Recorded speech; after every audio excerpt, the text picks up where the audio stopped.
Inspector साहब, जिसे प्यास लगती है वही समुद्र के पास जाता है, समुद्र थोड़े प्यासे के पास आती है। हम मुसीबत में फंस गए इंस्पेक्टर साहब, मेरे इज्जत पर दाग लगने वाली है। सोचा आपसे क्यों ना मिलो, समय आने पर तो आप मेरे काम आ ही जाते हैं। ऐसी कौन सी बात हो गई है सेठ साहब जो आपको यहाँ आना पड़ा? जरा मामला खुल कर बताइए सेठ साहब। इंस्पेक्टर साहब, मेरे बगल में जो दुर्गा रहती थी ना, उसी का बेटा रोगी मेरे पीछे हाथ धोकर पड़ गया है। इंस्पेक्टर साहब, दुर्गा की जवानी ऐसी थी, उसकी जवानी जिसकी निगाहें पड़ जाए उसके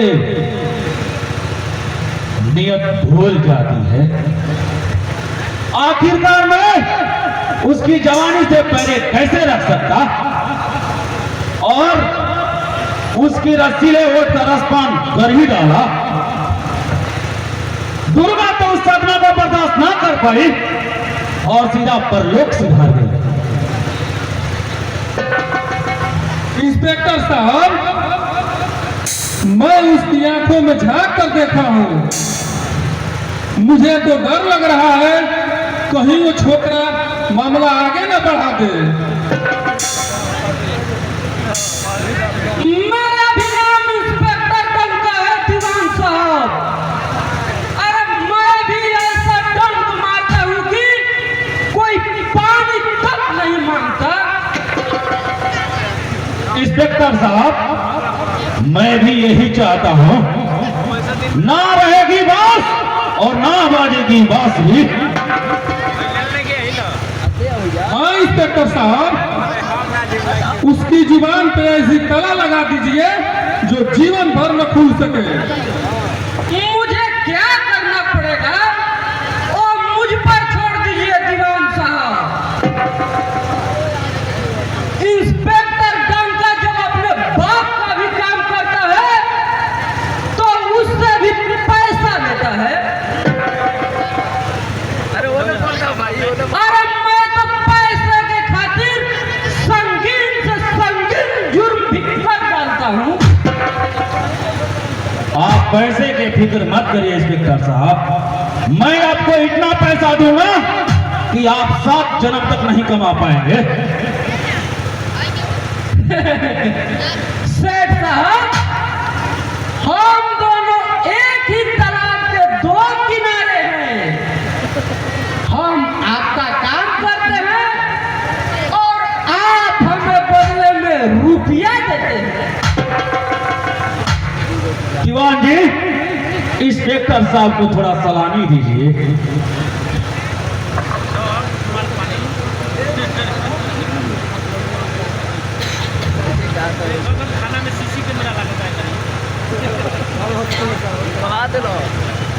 सेठ जी, और आप इत्मीनान से घर जाकर आराम कीजिए, आपका ये बंदा सारा मामला संभाल लेगा। अच्छा इंस्पेक्टर साहब, अब हम चलते हैं। अरे इतनी जल्दी क्या है सेठ जी, थोड़ा ठंडा गरम तो हो जाए। कोई बात नहीं इंस्पेक्टर साहब, फिर कभी देखी जाएगी। हाँ इंस्पेक्टर साहब, अभी तो हम दोनों मुसीबत में ही हैं। सच पूछिए तो हमारी आंखों की नींद हराम हो चुकी है। बिल्कुल परेशान मत होइए दीवान साहब, जब तक इंस्पेक्टर डंका है आप दोनों का सानो शौकत बरकरार रहेगा।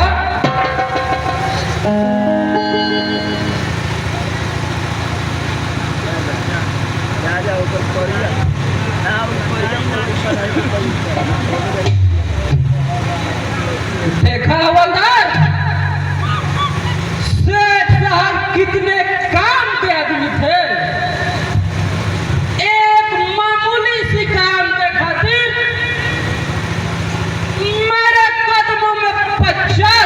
1000 रुपया डाल दे। इसे आप मामूली समझते हैं सर? ये तो संगीन जुर्म है। घूस लेना गैर कानूनी है।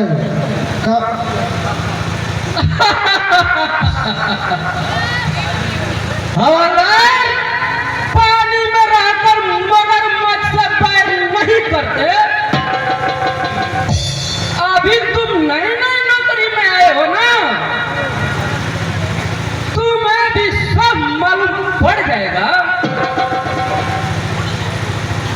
अरे बड़े बड़े मिनिस्टरों को देखो, बंगला, टीवी, ऐशो आराम, ये सब कहां से आता है हवलदार? अरे इस कलयुग का कोई भगवान है तो वो है पैसा हवलदार। फिर भी सर, ये तो पाप की कमाई है। पाप की दौलत इस रास्ते से आती है, उस रास्ते से निकलती है। जो रुपया मेहनत और मजदूरी से कमाई जाती है, उसे दिल के सुकून मिलता है। मुझे पाप की कमाई से सख्त नफरत है।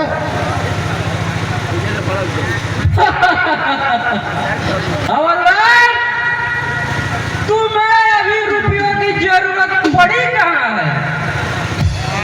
अरे जब तुम्हारे बीवी बच्चे होंगे ना, तब तुम्हें भी मालूम पड़ जाएगा। ये नसीहत आप ही को मुबारक हो सर। मैं जिस हालत में हूँ, ठीक हो?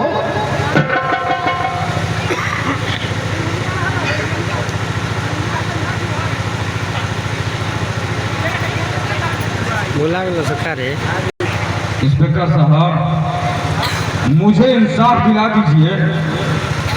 मुझे इंसाफ चाहिए। इंसाफ? कैसा इंसाफ? साफ साफ बताओ। इंस्पेक्टर साहब, सेठ रुबाइन दास ने मेरी मां के साथ बदतमीजी किया है। रौकील, तुम जानते हो किस पे इल्जाम लगा रहे हो? सेठ लुभानी दास इस इलाके के माने जाने रईस आदमी है। मिस्टर रौकील, तुम्हें कोई जरूर गलतफहमी हुई है। वो इंसान नहीं है इंस्पेक्टर साहब। इंसान के खाल में छुपा हुआ राक्षस है। एक आप ही हैं जो मुझे इंसाफ दिला सकते हैं। मैं तुम्हारे बातों पर कैसे विश्वास करूं? सूरज पूरब से निकल सकता है, मगर सेठ लुभानी दास ऐसा घिनौनी हरकत नहीं कर सकते हैं। इंस्पेक्टर साहब, आप यकीन कीजिए। ठीक है रौकील, पर मेरी तो कानून सबूत मांगती है। बगैर सबूत के मैं चाह कर भी कुछ नहीं कर सकता। क्या तुम्हारी मां अभी तक जिंदा है? इंस्पेक्टर साहब, मेरी माँ वो सदमा बर्दाश्त नहीं कर सकी, मगर मेरी माँ का लिखा हुआ खत है। लीजिए इंस्पेक्टर साहब, अपनी खुद हाथों से पढ़ लीजिए।